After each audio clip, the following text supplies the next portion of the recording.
Bonjour à tous et bienvenue pour une nouvelle vidéo Marprod en direct du Festival International des Jeux à Cannes où je vais vous faire un petit reportage histoire de traquer comme d'habitude un peu de figurines. Allez, c'est parti maintenant.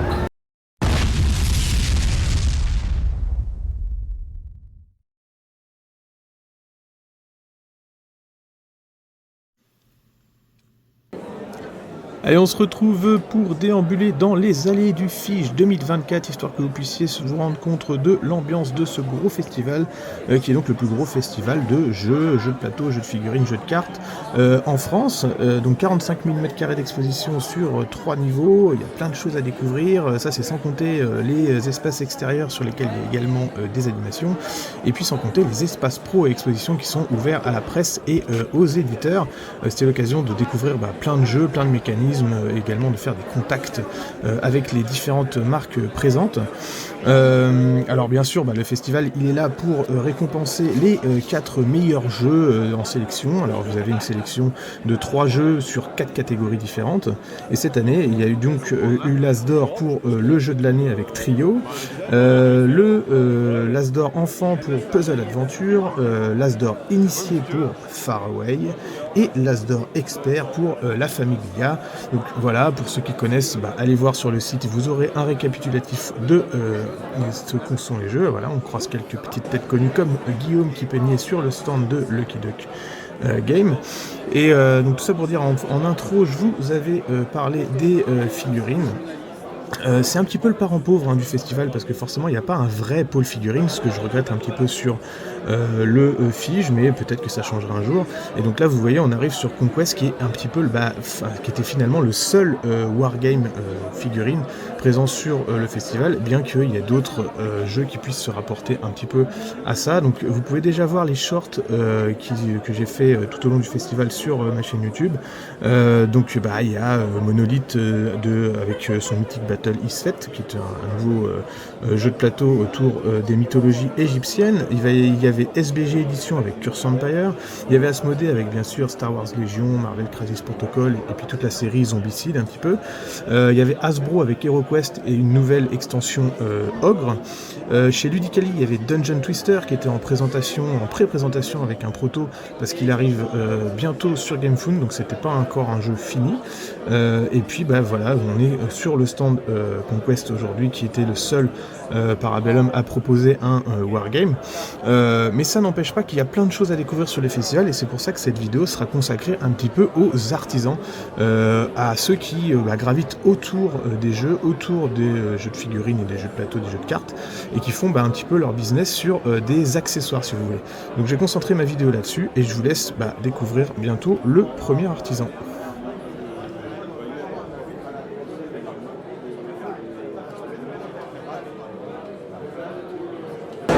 Et on se retrouve sur le stand de Bois Aidé, ébéniste de métier donc. C'est ça. Alors vas-y, présente-toi en Alors du coup, je m'appelle Antoine Galoppo, j'ai 27 ans. Je me suis orienté il y a quelques années, même pas 2 ans, dans le métier d'ébénisterie. Et du coup, j'ai décidé d'allier profession et ma passion. Ouais. C'est-à-dire Donjons et Dragons, le wargaming, les jeux de société. En faisant du coup du matériel pour ces différents hobbies. Ouais. Donc je fais principalement des tables comme celle-ci. Donc c'est une table qui est dédiée aux jeux de rôle, aux jeux de société, mais surtout qui permet d'être mis dans votre salon par exemple et que ça soit quand même un meuble que vous pouvez utiliser dans la vie de tous les jours. Donc celle-ci par exemple elle se recouvre avec du coup un plateau en 3 parties. Qui vous permet d'être utilisé comme une table de salle à manger, tout simplement. Super top. En fait, ce que tu voulais dire, c'est que tu étais un geek, ouais. Du coup la figurine ça coûte cher, ouais. Donc tu t'es dit faut que je fasse un Exactement, métier, pour les gens qui connaissent, donc il y a les Canadiens de Wyrmwood qui proposent des superbes tables, mais rien que de l'amener jusqu'en Europe, c'est 1300 $. Ouais. Ça fait quand même son petit effet. Et je sais qu'à l'époque, au moment où j'ai commencé à réfléchir à tout ça, il n'y avait pas encore de fabricants français. Ouais. Alors maintenant, il y en a un. Il y en a quelques-uns, oui. Il y a l'Auberge des Gaulois notamment, qui existe depuis un an et demi. Mais voilà, donc moi je me lance. avec cette table notamment, et je fais de la personnalisation à 100%, donc la taille, le type de bois, les différents accessoires, tout est personnalisable à 100%. Ouais, parce que là sur ton stand tu as la grosse table de wargaming, mais tu as aussi une table on va dire à café, donc voilà, c'est plus ça. Jeu de rôle, et après tu fais aussi des petites boîtes à lancer de dés avec un petit logo. Exactement, c'est donc voilà, c'est de la marqueterie, donc c'est un assemblage de plaquages qui en fait permet d'utiliser des bois un peu plus nobles sans perdre une main à chaque fois que vous preniez, quand vous ratez quand vous utilisez le matériau. Ouais. Voilà. Et du coup, j'utilise une technique qui existe depuis maintenant 300 ans, qui est la marqueterie, qui est de faire l'assemblage, qui se perd un peu beaucoup parce que c'est cher, c'est long. Ouais. Et je la remets au goût du jour avec tout simplement de la marqueterie qui est faite avec un laser pour la découpe, ouais. Ce qui permet d'avoir toujours quelque chose de propre au niveau de l'assemblage. Okay. Et du coup, je fais des logos personnalisés avec des essences personnalisées tout simplement. Et bah super, merci beaucoup à toi. Allez, bonne journée. Allez, retour aux allées du festival. Donc j'aurais filmé un petit peu tout au long du week-end, sur les 4 jours où on était présent avec l'ami Iggy TV, histoire que vous puissiez voir un petit peu l'ambiance. Donc là, il n'y a pas forcément de monde, mais c'est parce que je filmais aussi le jeudi, qui était un jour réservé aux pros. Mais je vous garantis qu'après, sur le vendredi, puis surtout le samedi et le dimanche, il y avait énormément de monde et ils sont arrivés à saturation maximale. Donc si vous voulez faire un jour le festival, réservez-vous peut-être le vendredi parce que c'est quand même un petit peu plus cool. Et puis n'hésitez pas à arriver tôt parce que y a forcément des queues pour rentrer, et puis après ils font un système de jauge, donc ça peut être assez contraignant, surtout si vous voulez profiter des tables de jeu en premier pour pouvoir vous y installer. On se dirige tranquillement vers le second artisan que j'ai pu interviewer. C'est parti. Et on se retrouve chez Craft Your Dice. Alors vas-y, présente-toi. Salut, alors du coup j'ai créé mon entreprise de création de dés, 100% personnalisable sur mesure. J'ai créé ça il y a quelques mois, en octobre. Et du coup je propose tout type de dés fait en résine époxy, entièrement personnalisable, du coup, que ce soit couleur, opacité, effet, ancrage, face personnalisée aussi je peux le faire. Il demande un peu plus de travail mais ça va sans souci. Et tu peux incruster n'importe quoi dedans? Et je peux incruster n'importe quoi, tant que ça rentre dedans. Par exemple là j'ai un exemple de dés liquides. Donc ça bouge à l'intérieur, sympa. J'ai déjà fait aussi des réalisations où j'ai mis des petites figurines, des petits objets. Ok. Voilà, et donc tu fais tes moules et après tu repeins les petits numéros. C'est ça, et après tout de A à Z, je ponce, j'encre. Et t'es content du salon? Très content du salon, ouais. Il y a pas mal de monde qui passe et tout ça. En plus on est en début de salon, donc ça fait plaisir, 2-3 petites ventes par-ci par-là, et puis avoir du contact, des retours aussi sur le produit. Parce que, comme je débute encore quand même, ça fait du bien d'avoir des vrais retours directs de gens, tout ça. Des outils pétis, tout ça, donc ça fait plaisir. Top. Alors je crois que tu partages ton stand avec une collègue. C'est ça, je partage mon stand avec une collègue juste à côté. On va la voir juste après. Bah ouais, c'est ça. Merci à toi. Merci à toi. Alors juste après, mais pas tout à fait, on se retrouve de nouveau dans les allées du festival et on va aller voir un deuxième fabricant de tables de jeux sur mesure. Il y en avait 3 sur le festival et j'ai cherché à les interviewer tous les 3 pour qu'on puisse voir les différentes caractéristiques, et on va assez rapidement découvrir ce second menuisier qui va nous présenter un peu les caractéristiques de son produit.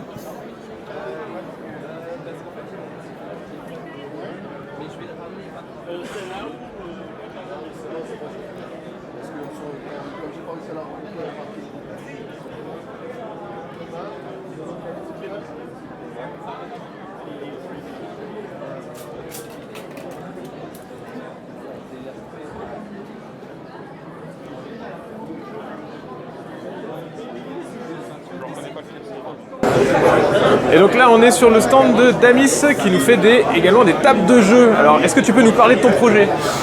Eh oui, je peux parler du projet. Alors on présente des tables sur mesure qui allient à la fois la table de jeu, notre passion ludique, ainsi que l'esthétique et la qualité de recevoir sur une table à manger de façon conviviale et esthétique. Donc voilà, on est parti sur quelque chose avec un travail d'artisanat à Aix-en-Provence. Donc voilà, c'est parti vraiment d'une envie depuis plusieurs années de voir des tables de jeu sur le continent nord-américain ou à l'étranger, mais on avait peu de choses en France.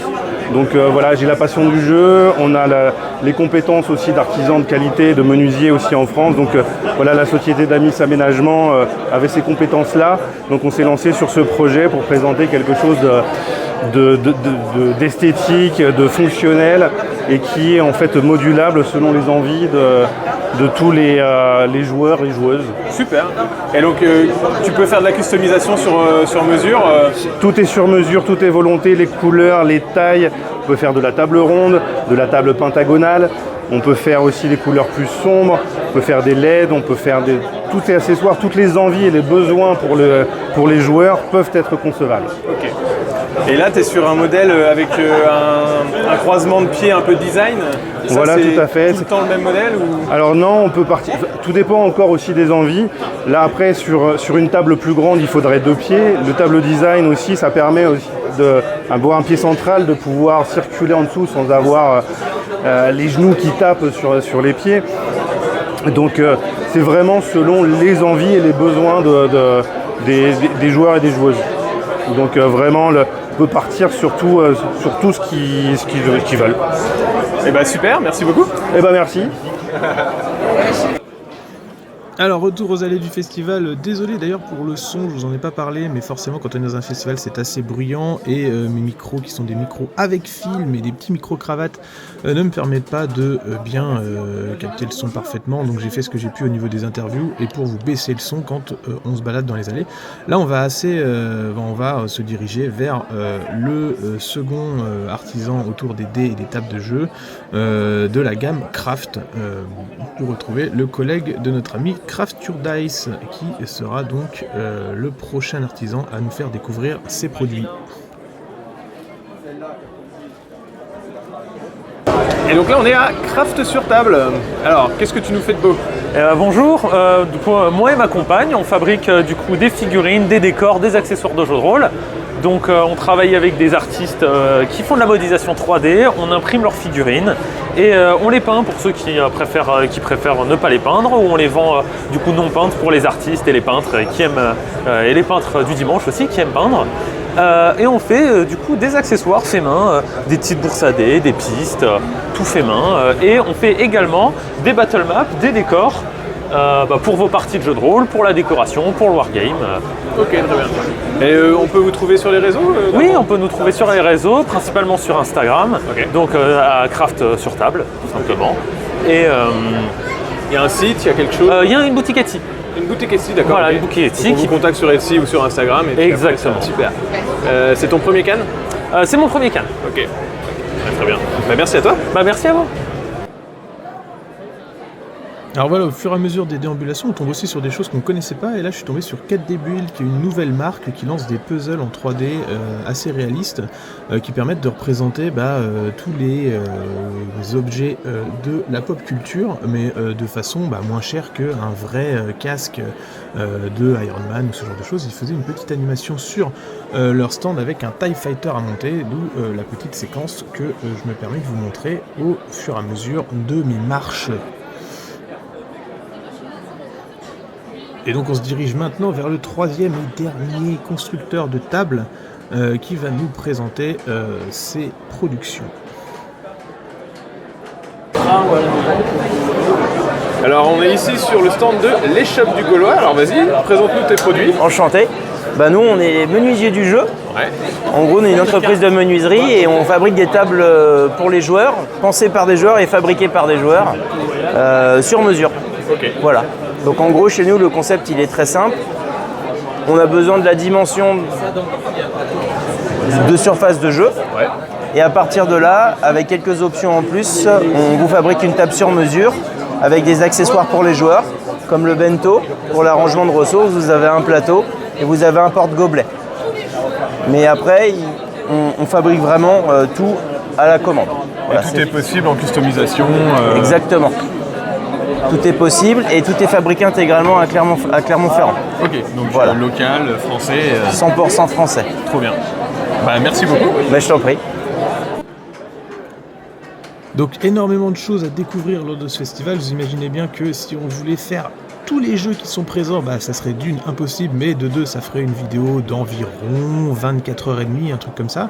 Donc moi, je me suis concentré sur les artisans, et là, on va se diriger vers un des derniers artisans, parce que, bah voilà, pourquoi ne pas parler de Torek? Je pense que vous le connaissez déjà, mais il était présent avec son stand pour y vendre ses tapis, ses créations avec ses vendeurs, donc ces petits lasers qui permettent de customiser ses pistes AD et tout ça, et puis surtout sa dernière, son dernier produit, avec les plaques magnettes qui sont donc sur le même système que les plaques bien connues qui s'accrochent à vos murs avec des aimants. Torek propose son propre produit avec des plaques en alu imprimées. Il pouvait même imprimer sur place le design que vous vouliez, donc c'était quand même un joli stand à découvrir. Et petit aperçu des espaces extérieurs qui étaient accessibles pour d'autres types d'animations, avec un petit skatepark posé sur le côté là, une scène avec plein de petits spectacles tout au long de la journée. Et des espaces où vous pouviez avoir accès à une autre offre de restauration avec des food trucks installés sur la place.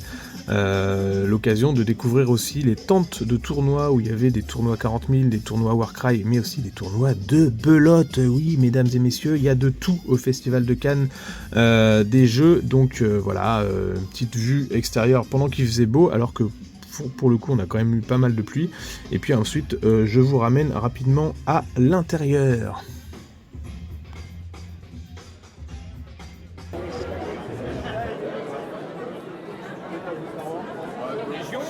Et les dernières séquences déambulation au sein des allées, c'était juste pour vous montrer le stand de Lorcana, qui était un peu le jeu de cartes à collectionner phare, avec un super stand de la part de Disney. Je voulais juste vous montrer un petit peu la qualité du décor. Et puis on arrive à la fin de cette vidéo qui, j'espère, vous aura plu au niveau des différents artisans que j'ai pu vous montrer.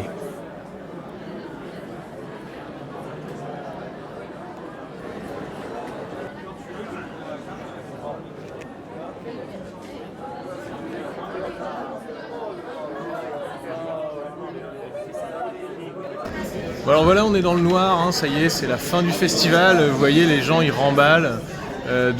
J'espère que cette vidéo, ce reportage vous a plu. Comme tous les ans, j'essaie de vous traquer de la figurine, parce que bon, on sait bien, on est sur une chaîne de figurines, mais la porosité entre jeux de plateau, jeux de société, et maintenant de plus en plus ténue entre les pions de jeu qui deviennent des figurines qui sont quand même cool à peindre. Donc voilà, j'espère que ça vous a plu. N'hésitez pas à liker les vidéos comme d'habitude, et puis à me suivre sur mes différents réseaux, Facebook, Instagram, Twitch, YouTube et même Thread, je sais même pas comment on le dit, comme d'habitude. N'hésitez pas en commentaire à me poser vos questions auxquelles je pourrais répondre lors d'un futur vlog. Et puis à bientôt à tous et bon modélisme!